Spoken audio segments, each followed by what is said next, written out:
राजा मूलध्वज की भक्ति ही भगवान के लिए सबसे कि भगवान की भक्त के अलावा भगवान कुछ भी नहीं। हाँ, भक्त के अलावा भगवान कुछ नहीं। और राजा अम्बरीश की कथा और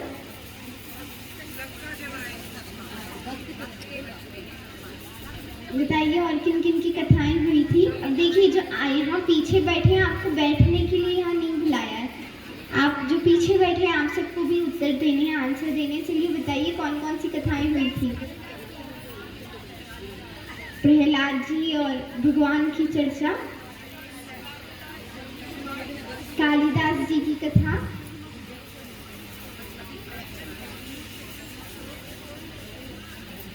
धर्म के बारे में कि धर्म के कितने लक्षण हैं। नहीं, धर्म के 30 लक्षण हैं पर मुख्य कितने लक्षण हैं? 5 लक्षण। तो आज तो आप सभी को 10 आउट ऑफ 10 देना ही होगा, सभी ने एकदम अच्छे से। और एक बार जोरदार तालियां की इतना सुंदर स्वागत किया सभी जो यहाँ के लिए। तो आइए आज की कथा प्रारंभ करते हैं। अब देखिए अगर भगवान का जन्म हो और शंकर भगवान दर्शन करने ना आए तो उनके जन्म की कथा पूरी तो नहीं होगी।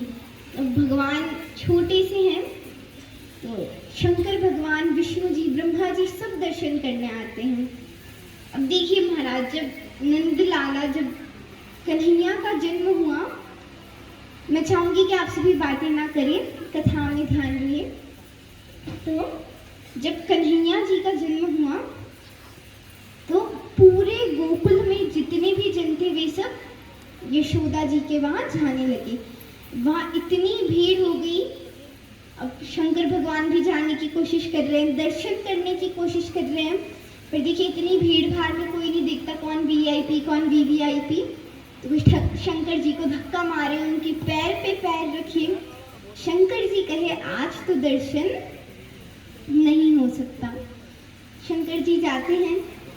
अब कुछ दिनों बाद वे कहते हैं कि भाई अब तो उतनी भीड़ कम हो गई होगी, अब मैं दर्शन करने जा सकता हूँ। अब बताइए कि शंकर जी का स्वरूप कैसा कैसा स्वरूप, उनके क्या क्या वो लगाते हैं। गले में क्या है? भस्म। और उनका जो स्वरूप है वो है बहुत प्यारा, पर अगर कोई बच्चा देख ले तो वो डर जाए। तो भगवान शंकर अपने इसी ड्रेसअप के अंदर जाने लगे दर्शन करने। जैसे ही निकले, अब देखिए माताओं की आदत होती है कि जैसे ही जाए तो हम पीछे से टोके, कहाँ जा रहे हैं, क्यों जा रहे हैं, कब तक आएंगे, ये वो। तो माता पार्वती जी ने भी रोका। उन्होंने रोका और पूछा कि आप कहाँ जा रहे हैं। वे कहते हैं मैं परम पिता के दर्शन करने जा रहा हूँ। तो माता कहती है कि वे भले ही परम पिता क्यों ना हो, पर आपका ऐसा रूप देखकर वे डर जाएंगे। और अगर वे ना डरे तो नंद बाबा के वहाँ पे सिक्योरिटी बड़ी टाइट है, इसलिए आप तो ऐसे रूप में दर्शन करने नहीं जा सकते। फिर पार्वती जी कहती हैं आपको वो प्रसंग याद नहीं कि जब आप विवाह में ऐसे रूप में आए तो क्या हुआ, कि जब भगवान शंकर विवाह करने जा रहे थे तो सभी ने कहा कि भाई आप अपना ड्रेसअप चेंज कर लीजिए। सभी देवताओं ने कहा। तो भगवान शंकर कहते हैं मैं अंदर से जैसा हूँ मेरे को बाहर से भी वैसा ही रहना है, मैं जैसा हूँ मुझे बहुत अच्छा लग रहा है। तो देवता कहते हैं अगर हम इनकी बारात में गए, बराती बनकर, तो हमारी तो, इसलिए देवताओं ने विचार किया कि हम पहले चले जाते हैं, शंकर जी को पीछे पीछे आने देते हैं। अब बारात कैसी कि बारात में दूल्हा रेडी, पर बाराती तो आगे चले गए। अब देखिए उन्होंने सवारी भी किसकी की, ये देवताओं ने कहा कि एटलीस्ट आज के दिन तो आप घुड़सवार हो जाइए, कोई अच्छी सी सवारी पे जाइए। कहते हैं कि मैं नंदी पर जाऊंगा।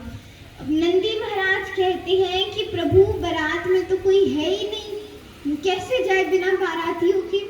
शंकर कहते हैं, भगवान शंकर कहते हैं कि तुम चिंता क्यों करते हो, एक डमरू बजाया कि शमशान के जितने भूत प्रेत थे वे सब आ गए। उनके बाराती थे उनके किसी की एक आंख नहीं, किसी के 4-4 हाथ, किसी के 5-5 हाथ, किसी का फेस यहाँ पे नहीं पीछे, किसी के कान नहीं। ऐसे खतरनाक बारात लेके हुए जाने लगे। अब जाने लगे तो जैसे मैंने कहा कि देवता पहले चले गए, तो सबसे पहले आए इंद्रदेव। तो जब पार्वती जी की माँ ने देखा, उन्हें लगा कि अब देखिए उन्होंने दामाद जी की शक्ल नहीं देखी थी, उन्हें लगा कि इंद्रदेव सबसे पहले आए तो यही है। तो कहा कि ये इंद्रदेव नहीं, ये तो बस उनके घर में कुछ ऐसा छोटा मोटा डस्टिंग का काम करते हैं। अब उनकी सास सोचे कि कितने सुंदर होंगे मेरे दामाद, जिनके घर में सिर्फ डस्टिंग करने वाला ही इतना सुंदर हो। फिर आए कामधेनु। तब देखिए वे जो है कामधेनु, वे तो मतलब इतने ज्यादा सुंदर हैं। तो वे आते हैं, उन्हें लगा कि अब ये है शंकर जी, आरती की थाली लेके फिर से रेडी। कहते हैं कि अरे ये भी उनके घर पे ये डस्टिंग का काम करते हैं और ये झाड़ू पोछा का काम करते हैं। अब कहा कि मेरे दामाद है कैसे कि इतने सुंदर सुंदर लोग इनके घर में डस्टिंग करते हैं, झाड़ू पोछा करते हैं। अब महाराज आए अपनी बारात को लेकर और जैसे पता चला कि ये है शंकर जी, तुरंत वे बेहोश हो गई। बेहोश हुई तो पूछा शंकर जी ने कि ये कौन है। तो नारद जी खड़े थे। नारद जी ने कहा ये सास है, आपकी सासू माँ है। तो वे कहते हैं कि ये सास कौन सा पदार्थ है। तो नारद जी कहते हैं कि ये जो सास जो पदार्थ है वो सबसे मेन पदार्थ है, यही अपनी बेटी देने वाली है, इन्हीं के साथ आपकी सारी बातें होगी। तो पार्वती जी कहती है कि वो तो भला हो कि मेरी माँ ने मेरा विवाह आपके साथ कर दिया, पर ऐसे रूप में आप नीचे जाएंगे तो आपको कोई एंट्री नहीं देगा। शंकर जी को लगता है कि बात तो सही है। वो जाते हैं, अच्छा सा स्वरूप धारण करते हैं। अब निकले तो नंदी ने कहा कि महाराज आपके गले में जो सर्प था, जो भस्म आप लगाते थे, उसमें आप अच्छे लगते थे। तो आप भगवान के दर्शन करने जा रहे हैं तो जैसे हैं वैसे ही रहिए, ज्यादा दिखावट ना करें। शंकर जी को ये बात छू गई। वे फिर से जाते हैं और फिर से गले में सर्प और जो उनका स्वरूप है वो धारण करते हैं। देखिए यहाँ पे एक बात कही गई कि जो यह कथा है यह भी एक ब्यूटी पार्लर का काम करती है। जैसे मैंने ये बात कही है तो पक्का कल जो माताओं की संख्या है वह जिससे उससे डबल होगी। तो ब्यूटी पार्लर में बताइए क्या होता है, हमें बाहर से सुंदर करते हैं, पर कथा एक ऐसा ब्यूटी पार्लर है जिसमें बाहर से सुंदर नहीं, हमारे अंदर के मन से हमें सुंदर करते हैं। तो एक बार एक छोटी सी कथा आती है, आप सभी ने सुनी होगी कि एक बार एक माता थी, बहुत अच्छे से तैयार होकर भाग रही थी तो किसी ने पूछा कि आप कहाँ जा रहे हैं। तो कहा कि मैं अब संसार से तंग आ गई हूँ, तो मैं आत्महत्या करने जा रही हूँ। तो उन व्यक्ति ने कहा कि वो तो ठीक है, पर इतना तैयार होकर कौन करता है। तो उन्होंने कहा कि कल मेरी फोटो न्यूज़पेपर में आएगी तो थोड़ी अच्छी तो दिखनी चाहिए। तो अब भगवान शंकर जो उनका स्वरूप होता है उसी स्वरूप में वे जाते हैं। और जैसे पार्वती जी ने कहा कि आपको दर्शन नहीं मिलेगा, तो उनको दर्शन नहीं हुआ। यशोदा मैया आती हैं, अब भगवान शंकर मना रहे हैं कि आप मेरे को जाने दो, दर्शन करने दो, पर यशोदा मैया तो वे कहती हैं कि आपके गले में सर्प है, मेरा पुत्र सिर्फ 2 दिन का है, अगर आपके सर्प ने इसे देख लिया, अगर उसने डस लिया तो मेरे पुत्र का क्या होगा। तो शंकर जी कहते हैं कि माता आप जानते नहीं हो, आपका पुत्र सर्प के ऊपर सोता है और आने वाले टाइम में तो वो सर्प के ऊपर नृत्य करेगा। माता कहती है कि लगता है आप किसी गलत एड्रेस पे आ गए हो, अब जाइए ये वो वाला बालक नहीं है। भगवान शंकर कहते हैं कि भाई मैं तो सही एड्रेस पे आया हूँ, आप मेरे को दर्शन कराइए। माता कहिए मैं मरूं पर तो भी आपको दर्शन नहीं कराऊं। भगवान शंकर कहे कि आप हटेली तो मैं आपसे बड़ा।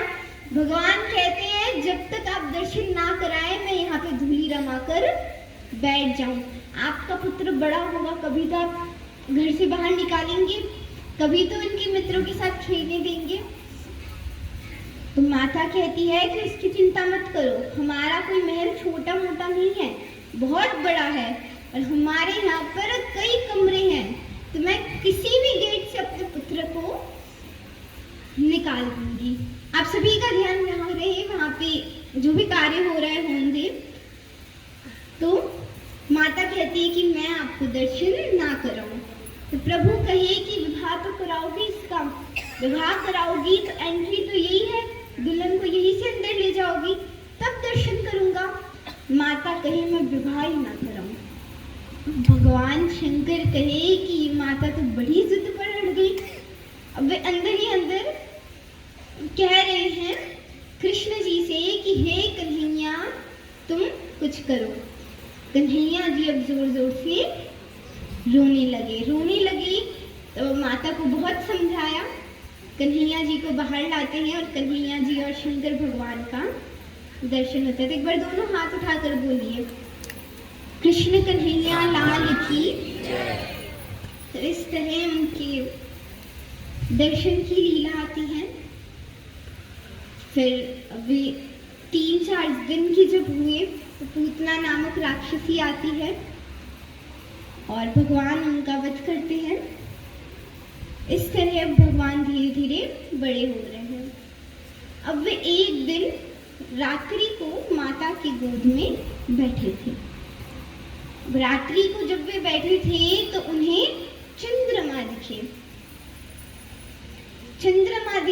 तो वे हट करने लगे कि माता मुझे चंद्रमा चाहिए, चंद्रमा कितना सुंदर है, मुझे तो चंद्रमा। अब यहाँ पर चंद्रमा की लॉटरी लग गई कि भाई इतनी देर से मैं प्रत्यक्ष भगवान के दर्शन कर रहा हूँ। वे हट पकड़ के बैठ गए कि माता मुझे लाकर दो। माता समझाए पुत्र वो बहुत दूर है और वो दिखता छोटा है पर है बहुत, तो मैं नहीं ला सकती। तो उस समय कहते हैं कि बोलिए कृष्ण कन्हैया लाल की जय। हट पकड़